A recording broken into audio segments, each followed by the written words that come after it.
Hi everyone, my name is Sarah. I work on the community treatment team at Casson. In this week's episode on Pots, Slots, and Shots, we will be focusing on identifying triggers and coping with urges. So a trigger is identified as a high-risk situation that can prompt a thought, emotion, feeling, or action. Triggers are associated with memory or a certain situation that is connected to our past substance use behavior. So triggers develop from repetitive behaviors associated with the addictive behavior. So for example, a certain sound, sight, smell associated with the problem behavior takes on a whole new meaning, and because it's been continuously paired and engaging in that substance use. So this is why identifying triggers is so important. There are two types of triggers, so there's external and internal.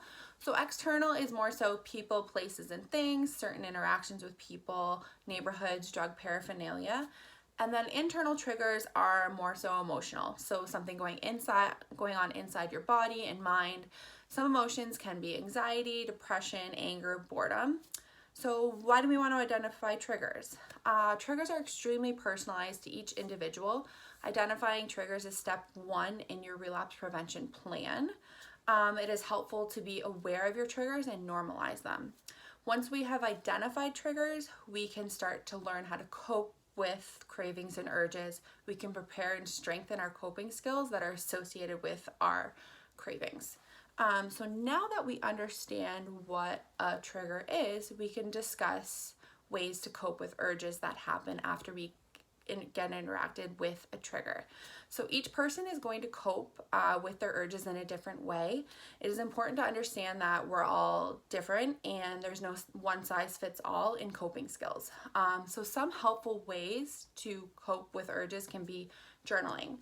So you can write about what you're experiencing, you can normalize the urge, you can process more of your emotions, you can do an activity. So you can engage in like a healthy activity that could be helpful for distraction and fulfillment in your day. So for example, even just going for a 20-minute walk just to get out of that environment that you're experiencing that urge in.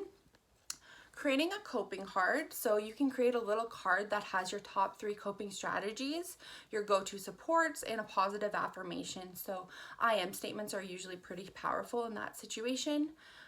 Calling a friend or any kind of support that you have. This is helpful when you're experiencing an intense urge, around a 7 or 8 out of 10.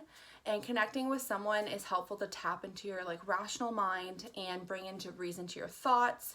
So urges can be kind of overwhelming and it creates a sense of hopelessness. So calling a support can really help create that feeling of hope.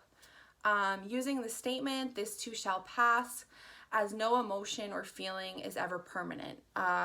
Urges can be viewed as more so waves. It can be big, small, comes and goes. So that's a good visualization skill.